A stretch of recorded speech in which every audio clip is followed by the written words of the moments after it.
Hello everyone, আজকে আমি গিয়েছিলাম মেলায়। আমি, বোন আর আমার দুই বান্ধবী। আর আমি এই কাশ্মীরি চুড়িগুলো তো নতুন কিনেছি, এই চুড়িগুলোর প্রতি আমি জাস্ট অবসেসড। আর আমার দুই বান্ধবী তো রাস্তায় ওয়েট করছিল, আর আমাদের বাড়ি থেকে বেশি একটা দূরে ছিল না মেলা, তাই আমরা দেখো দেখতে দেখতেই মেলায় পৌঁছে গেলাম। এটা ছিল মন্দির, এখানটায় পুজো হয়েছিল। তো মেলায় পৌঁছে আমরা প্রথমে মন্দিরে প্রণাম করে নিই। এখন তো মোটামুটি বিকেল, সেই কারণে কোনো ভিড় নেই। আর তারপরে আমরা চলে গিয়েছিলাম কয়েকটা কসমেটিক্সের দোকানে। আর মেয়ে মানে তো জানোই যে কয়েকটা কসমেটিক্স কিনবো, আর একটু খাওয়া দাওয়া করবো, ঘুরবো ফিরবো, সাজবো, ব্যাস মেলা মানে আমাদের কাছে এইটুকুই।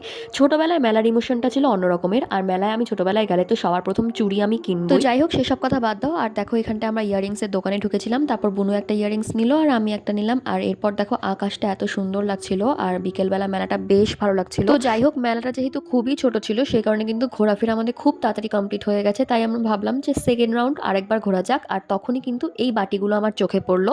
তো এখান থেকে আমি দুটো বাটি নিয়ে নিয়েছি। আর এরপর দেখতে দেখতে সন্ধ্যে নেমে এলো, তারপর আমরা ভাবলাম যে চলো কিছু খাওয়া দাওয়া করা যাক। তো যেই ভাবা সেই কাজ, মেলায় এসেছি আর কিছু না খাবো এটা কি কখনো হয়? তাই দেখো ঘুগনিও আমরা নিয়ে নিয়েছি। আর সত্যি কথা বলতে ঘুগনিটা খেতে এত বাজে ছিল, কিন্তু টাকা দিয়ে নিয়েছি সেই জন্য কিন্তু নষ্ট করা যাবে না। এরপর জিলিপি খেতে ইচ্ছে করছিল, তাই খেলাম একটা জিলিপি। আর মুখটা আমার এত মিষ্টি হয়ে গিয়েছিল সেজন্য ঝাল ঝাল মিশালিও কিনে ফেললাম। আর তারপর কিন্তু চলে এসেছি আমরা আমার ফ্রেন্ডদের বাড়ি। তো সেখান থেকে আমরা জল মিষ্টি সেবা নিয়ে তারপর কিন্তু বাড়ির উদ্দেশ্যে রওনা হলাম। আর বাড়িতে এসে আমি এই ইয়ারিংসটা পরে দেখছিলাম, যেটা আমি মেলা থেকে আজকে কিনেছি। এরপর রাতে মাওরাও মেলায় গিয়েছিল, সেখান থেকে আমার জন্য এই রোলটা নিয়ে এসেছে। তো আমার ভিডিওগুলো যদি ভালো লাগে তাহলে অবশ্যই আমার চ্যানেলটাকে সাবস্ক্রাইব করে দিও। দেখা হচ্ছে অন্য কোনো ভিডিওতে। বাই।